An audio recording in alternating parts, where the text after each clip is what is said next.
Well, I'm very excited because in 1977, I was in this magnificent building dressed up in C-3PO conducting the London Symphony Orchestra of an evening with John Williams, and I conducted the Star Wars theme. And I was waving my arms about, they didn't really need me, but it was the greatest night of my life, and possibly seconded now by this evening. Well, 3PO very rarely leaves me because, besides being in all the movies, I do all of the cartoon series, things like Rebels and Clone Wars and all that, which, the fans really love because they're super produced by Dave Filoni.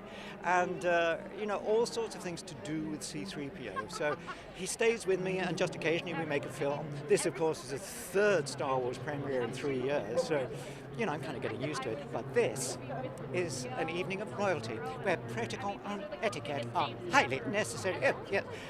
Because not in a Star Wars movie they're not, but tonight meeting the princes who are Star Wars fans.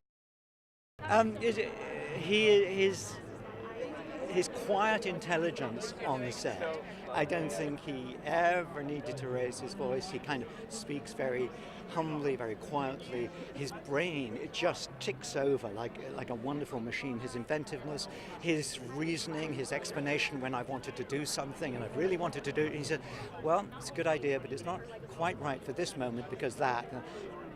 I shut up. I trust him utterly, trust his judgment. And when you see the film, I think you'll see why.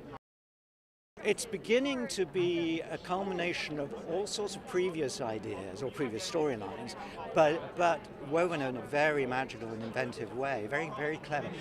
If I say it's a highly intelligent film, it's not like brainy. It just makes sense. And to do that, I think, takes a pretty big brain power, like Ryan's got, And there's all sorts of elements, as any Star Wars film should have. There's excitement, there's fear, there's battles, there's humor, but there's also one or two other things in this that I'm not going to tell you because I don't want to spoil anything. But you'll see what I mean when you see it. This film in particular does hark back more to Episode 4, really, and Episode 5. And on the set, the magnificence of the set pieces that the crew had built. It was breathtaking. I used to just stare and wonder that I was actually on a planet or in this vast space that was real. When you see it in the film, it looks real, but it was in the studio, it was real. I think it will harken back to the kind of reality that was in Episode 4. So you should wait. You wait till you see it, and then you'll remember some of these words. And the performances, I think they're superb. Well, every character has fans, and I think people are going to love the Porgs. I have met a Porg, and they are truly adorable. But I like C-3PO, is how I've kept going with it. And anybody who likes 3PO is a friend of mine, so that's very nice.